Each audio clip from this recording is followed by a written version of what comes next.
money and commodity money. Commodity money, like gold and cigarettes, has some sort of intrinsic value. You can do something else with it. Fiat money, like currency, has no other value. You can't do anything else with it. Okay, there's no country in the world that's still on something called the gold standard. In other words, the amount of money that you have doesn't represent a certain amount of gold that the government owes you. So that means if you take a $20 bill and give it to a government and say, hey, take this, I don't want it, give me something else that's worth $20, they'll give you back a $20 bill. So that's why the answer is B. Commodity money is used less than fiat money today.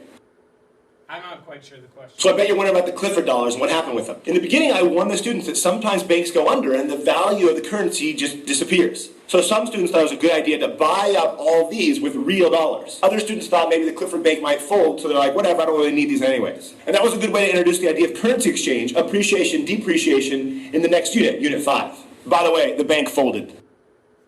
Yeah, I wish I was as creative as Mr. Clifford. Hopefully that explains. I'm not sure the problem that he's talking about, but it went over what we just kind of discussed, so I threw it in there, right? It looked like the problem was commodity money is used less today than fiat money. Now, Mr. Brady, didn't we used to have the gold standard? And our money was backed by gold. We could exchange paper amount of dollar, fiat money, and we could get gold in returns, intrinsic, that had some weight to it. That's problematic today. There's some issues that we'll discuss. But again, store of value, there could be inflation.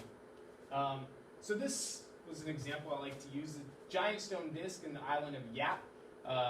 They were 12 feet tall, and this was currency. This is what they would exchange, right? This held some value. You could think about some of the issues, you know, in going to the store and selling this 12-pound stone, 12-foot wide stone for a good or service. Question: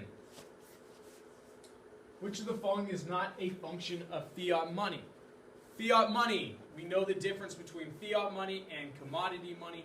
Fiat money refers to paper. The answer, of course, votes for A. For A.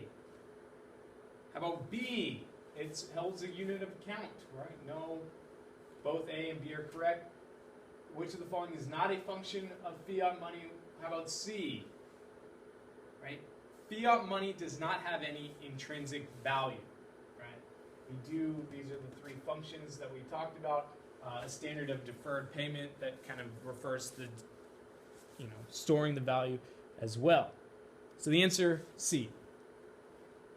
What backs the money supply? Well, we kind of just talked about it, but here you go.